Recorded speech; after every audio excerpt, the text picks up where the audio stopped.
think about the opportunities that I have passed up. You know, I've been asked to audition for The Voice and Idol and all those things, and I really never felt like that's what God wanted me to do. Yeah.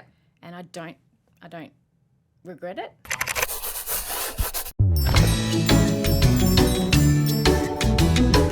Hi, it's Beck here, and welcome to another episode of Table Talk, where we give short answers to tall topics. With me today is Perth Christian music artist, pastor, and compassion advocate Mel Crothers. Welcome. Thanks, Beck. Great to be here. Very excited to have a chat with you today. What are we bringing to the table? Oh, just a little bit of my story that I hope will encourage people. I think everybody has a story, and it's as we share it, then we get to hopefully bring hope and bring joy and bring encouragement to people who hear it. Oh, beautiful. This is just such a fun time to have you in here. Like, it's a nice little mix-up to Table Talk. Can you just give us a little bit about your journey and how you got to where you are now? Sure. Well, primarily for the last 20 years, I've been a Christian music artist, so writing Christian songs, leading worship. I started out leading a creative team in a church, and then God called me to Bible college. And then after about 12 years as a worship pastor, I stepped away from that and went to full-time itinerant worship ministry. And basically that means that I just travel to different churches leading worship. And at the same time, I was fortunate enough to come alongside with Compassion, child sponsorship, and a ministry that I love dearly, and was able to advocate for children in poverty through the opportunities I had leading worship and singing and writing songs. And now to my utmost surprise, and God really surprises you sometimes, I am leading a church. Oh, wow. So I'm pastoring again. I'm the campus pastor of a replant in the southern suburbs, and surprisingly enjoying it more than I thought I would. And that's the thing, God never ceases to amaze me and surprise me in what he brings into my life. You have had quite the journey. You've had your hand in quite a few different things. Yeah. What are some of the highs been so far? I guess as an artist and as a singer-songwriter, there have been some amazing opportunities. There's been some things that just took me by surprise that God laid in my lap, and there have been other things that you work really hard for and you kind of you sacrifice for. I sacrificed a number of years traveling a lot and being away from my family and my children, but God also gave me some amazing opportunities.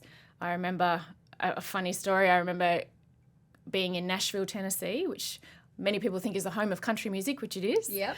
I'm not a big fan of country music, but it was also the home of Christian music. Sure. And a lot of Christian artists live and record there, and I was fortunate enough to spend some time there recording and working with some amazing producers. And I rocked up to a studio one day and was about to knock at the door, and another couple came up beside me, and I turned, and it was Joel Smallbone from Forking and Country. Oh, wow. And his wife, Mariah, and they're like, hi. And I was like, hi. And they said, you're Australian. I said, yeah, absolutely. And just to be able to, God surprises you with some connections, and that opens some doors, which were quite amazing. So some really amazing highs, but also, things you work really hard for. Yeah. So in the times then when you were struggling, what did you find helped you most?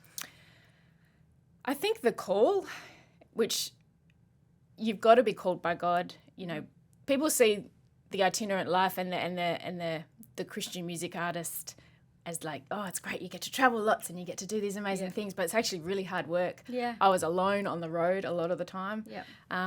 So that you've got to be called by God, and I really felt that God was, in those times when I was like, oh, I just want to go home. You know, I've driven for 5 hours to another destination all by myself, sitting in a hotel room all by myself.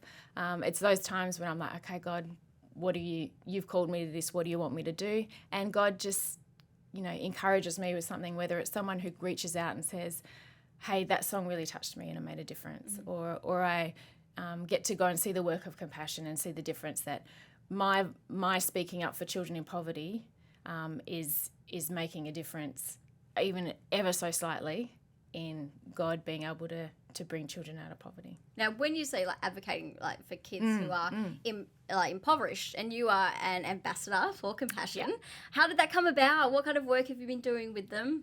Yeah, so that was really about relationship, meeting the right people. Sometimes that's what it's about. Yeah. And they asked me if I would come on board, and my family and I have loved the work of compassion for many years, sponsored children for many years, and being able to come on board, and that looks like whenever I'm singing somewhere and leading worship or something, having an opportunity to share the hope that I see that compassion brings. And I've been to the field, I've been to Haiti and Indonesia and Philippines, all different places, and my heart breaks every time.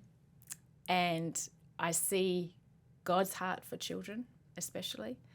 But at the same time as my heart breaking, God also comes alongside me and restores hope, because I see the work of compassion through the local churches really being a difference and making the difference for children living in poverty and their families. And I've got so many stories I could share. One family in particular of a child, I've been able to meet them a couple of times in the Philippines, and the mum is an evangelist. Oh, wow. So her child was sponsored. Her and her husband started going to the local church because of that. They came to know Jesus, and then she got work in a local shopping centre in a department store, and she's sharing Jesus with her boss. Oh, I and love saying, that. we need to pray before we start our shift. Yeah. And he's like, oh, okay, yes. And she's sharing Jesus with all her work colleagues. And that wouldn't have happened if someone hadn't said, yes, I'll sponsor that child. Oh, I love that. I wish we could also be more like that in our day-to-day, because I think often we can find a bit intimidating to speak our faith, or Absolutely. if you're working in a secular job, to be able to go, hey, let's pray. Yeah. It takes a lot of courage to be able to do that. Yeah, and we're unfortunately in a society that's more and more shutting that down, which I think is really sad. Do you have any advice for people who are just, I guess, starting out on their music, and spiritual journey together? What are some good ways that they can kind of move forward? I think be okay with small. I think that was the greatest lesson I've learned over the years is you strive and you hope for the big things. Yep. You know, you hope for the tours and you hope for the big audiences, but I've never said no to small. And I think that's something God has honoured, that if a church has come to me or a group has come to me and said, oh, we've only got 15 people coming, that's okay. Yeah.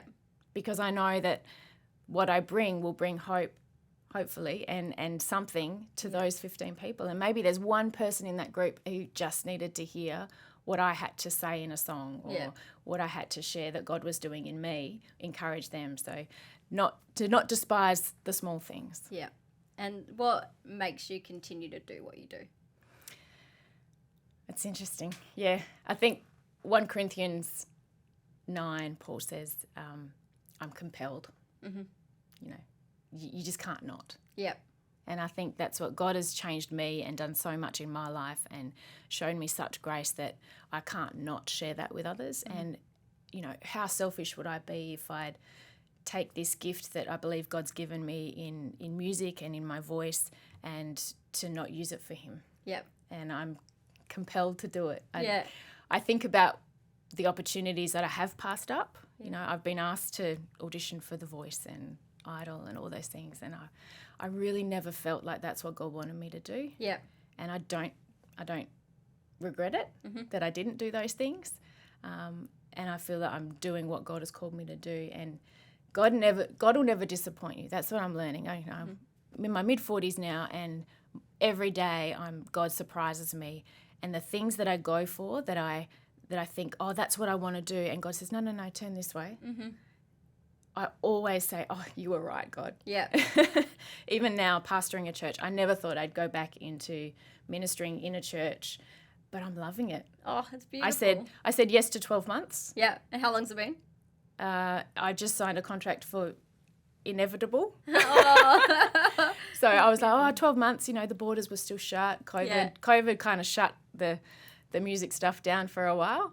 And I said to God, oh, okay, yeah, I'll do 12 months. Yeah. And he's a bit sneaky. He is indeed. And now I'm loving it. And I would never have thought that that's what I wanted to do, but now I'm there. I couldn't imagine doing anything different. Oh, that's lovely. And thank you so much for coming in and having a chat to us today. It's been wonderful, and I'm sure so many people are going to be inspired and encouraged. Thanks, Beck.